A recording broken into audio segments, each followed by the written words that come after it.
Hello प्यारे बच्चों, चलो आगे बढ़ते हैं अपन और आगे बढ़ते हैं। इस वैसे ये क्वेश्चन एक और है थ्योरम से रिलेटेड। ये क्वेश्चन है अपना, इन the figure parameter of triangle ABC is. Triangle ABC इसमें गिवन है और एक सर्किल भी इसमें गिवन है, तो हमें क्या फाइंड करना है? ट्रायंगल एबीसी की पैरामीटर फाइंड करना है। साफ साफ है, इसमें कुछ खास ऐसा नहीं है, कहने को कुछ ज़्यादा बड़ा नहीं है, बस केवल अपन को पैरामीटर फाइंड करना है। पैरामीटर फाइंड करने के लिए हमें ट्रायंगल की साइड्स तो गिवन होती हैं, लेकिन इसमें साइड तो गिवन है लेकिन हाफ साइड्स गिवन है। यहाँ से यहाँ तक ये गिवन है 6, ये गिवन है, यहाँ से यहाँ तक ये गिवन है, अरे ये आधे पॉइंट गिवन है, पूरी साइड्स गिवन नहीं है। तो इसके लिए हमें क्या करना है?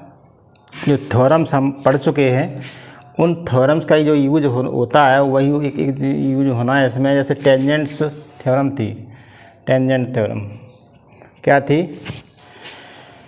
ये थी कि the length of tangents drawn from external point of a circle are equal. वृत्त के बाहरी बिंदु से खींची गई स्पर्श रेखाओं की लंबाइयाँ समान होती हैं। इस बात को हमें यहाँ पे फॉलो करना है। सबसे पहले हम ये बता दें, फाइंड क्या करना है? To find parameter of triangle ABC, ये फाइंड करना है। और इसमें गिवन क्या है? इन ट्रायंगल एबीसी इसमें गिवन है जो साइड्स हैं उसमें साइड्स के पार्ट्स गिवन है, जैसे कि ए टू क्यू। ए क्यू यहाँ पे गिवन है अपन को 4 सेंटीमीटर, बी आर गिवन है 6 सेंटीमीटर, सी पी ये गिवन है 5 सेंटीमीटर। हमें पैरामीटर फाइंड करना है। पैरामीटर माने तीनों साइडों का सम। अब तीनों साइडों जब पूरी होंगी तभी तो हम फाइंड कर सकते हैं। तो हमें ये फाइंड करना है A to R, B to P and C to Q. ये फाइंड करके हम पूरी साइडों को क्लियर करेंगे, उसके बाद पैरामीटर फाइंड करेंगे। तो ये थ्योरम है अपनी टेंजेंट्स की, वो यूज़ करना है। हमें मालूम है टेंजेंट्स की टू टेंजेंट्स होती हैं इसमें सर्किल में, उनकी जो लेंथ होती है वो इक्वल होती है। जैसे कि मतलब पहले इस पॉइंट को लेते हैं, ए पॉइंट को। ए पॉइंट से यहाँ पे आते हैं A R and A Q, ये टेंजेंट्स हैं, ये टेंजेंट्स इक्वल होंगी। इसी टाइप से ये B R and B P ये भी इक्वल होगी, and C Q and C P भी इक्वल होगी। तो अपन जल्दी से हम करते हैं, सिंस बी नो, नॉर्मली अपन ये कह सकते हैं length of tangents are equal. वो एक्सटर्नल पॉइंट से माने बाहरी बिंदु से जब खींची जाती हैं तो टेंजेंट्स ही होती हैं, और टेंजेंट्स की जो लेंथ होती है वो इक्वल होती है। अपन क्या कहें? सबसे पहले ए पर आते हैं, A R and A Q ये इक्वल है। अब हमें यहाँ पे ए क्यू गिवन है 4, तो ए आर भी क्या है? देयरफॉर ए आर इक्वल हो जाएगा 4 सेंटीमीटर। एंड अब आते हैं बी पर, B P and B R ये भी इक्वल है, B P equal B R. अब बी आर की वैल्यू हमें गिवन है 6 सेंटीमीटर, तो ये बी पी की वैल्यू हो जाएगी बी पी इक्वल 6 सेंटीमीटर। अब आते हैं सी पॉइंट पे, C Q and C P ये भी इक्वल है, एंड सी क्यू इक्वल है सी पी। अब सी पी की वैल्यू हमें गिवन है 5 सेंटीमीटर, तो यहाँ पुट करोगे तो सी क्यू की वैल्यू हो जाएगी 5 सेंटीमीटर। अब आते हैं हम ट्रायंगल में। नाउ इन ट्रायंगल एबीसी इसमें आते हैं side A B, A B equal, देखो बी आर इक्वल 6 पहले से अपन गिवन था। अब हमें ए आर भी फाइंड हो गया है। कितना हो गया? ए आर इक्वल 4, तो ये 4 हो गया। तो इन दोनों को ऐड करके ए बी की वैल्यू फाइंड हो जाएगी, 6 + 4 इक्वल होगा 10। अब आते हैं बी सी साइड को। बी सी साइड यहाँ सी से लेके पी तक तो हमें मालूम थी 5 सेंटीमीटर। अब बी से आर तक, बी से पी तक की डिस्टेंस जो 6 है ना, वो हमें मालूम पड़ गई है। तो ये 6 है, ये 5 है, तो इन दोनों को ऐड करेंगे तो ये होगा 11 सेंटीमीटर। अब आते हैं AC की लेंथ। AC में AQ तो अपन को पता है, वो है अपना 4 सेंटीमीटर।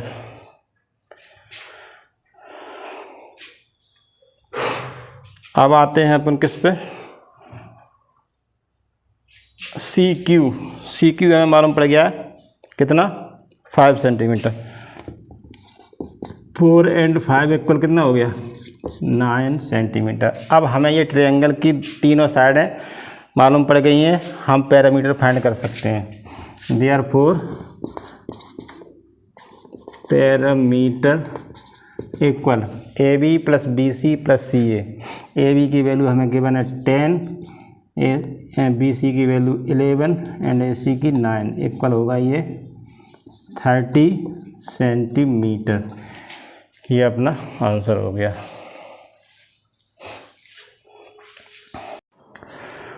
चलिए प्यारे बच्चे, MP सुपर 100 की रास्ते पर चलने वाले हर एक बच्चे को दुआएं हैं कि हमारी और आपकी मेहनत कामयाब हो और अपन जो सोचे हुए सपने हैं वो पूरे हों। और इसी पॉइंट पे एक क्वेश्चन और आया है अपना, थ्योरम से संबंधित ही है। In the figure the value of x will be for which DE parallel to BC। इस चित्र में किसके लिए, DE पैरेलल BC के है, उसके लिए हमें x की वैल्यू फाइंड करना है। नॉर्मल सी बात है। अब हमें बस ये ध्यान रखना है कि कैसे फाइंड करना है, ये हमें पता करना है कि कैसे फाइंड करना है। हमने ये बताया कि थ्योरम से रिलेटेड क्वेश्चन है। तो थ्योरम जो हम पढ़ चुके हैं, बहुत सारी थ्योरम पढ़ी है हमने, उन थ्योरम का कहीं ना कहीं यूज होना है। वैसे ही हम लोगों ने एक थ्योरम पढ़ी थी, थेल्स थ्योरम, जिसमें बताया गया था कि कोई लाइन अगर किसी त्रिभुज में एक भुजा के एक साइड के पैरेलल हो तो वो लाइन अन्य भुजाओं को, अन्य साइडों को जिन पॉइंटों पर इंटरसेक्ट करती है वे पॉइंट उन साइडों को सेम रेशो में डिवाइड करते हैं। तो ये थेल्स थ्योरम का यूज हमें करना है। क्या करना है हमें, अभी फाइंड क्या करना है, तो फाइंड x की वैल्यू फाइंड करना है। तो हमें मालूम है थेल्स थ्योरम क्या होती है। थेल्स थ्योरम का यूज हम करेंगे तो क्या होती है, जैसे ये लाइन है इस साइड के पैरेलल है, तो ये लाइन के पॉइंट कौन कौन से हैं, D एंड E है। ये पॉइंट हैं, इन साइडों को सेम रेशो में डिवाइड करेंगे। सेम रेशो मतलब क्या है, ये इस लाइन के दो पार्ट, एक तो ये है AD, दूसरा पार्ट है DB, और इस लाइन में दो पार्ट कौन कौन से हैं, AE and EC। In parts के और इन पार्ट्स के जो रेशो होंगे वो सेम होंगे। सेम माने इक्वल, माने अपन थेल्स थ्योरम का यूज कर रहे हैं तो उसमें क्या कहेंगे, इन ट्रायंगल ABC क्या है इसमें, DE parallel to BC, therefore AD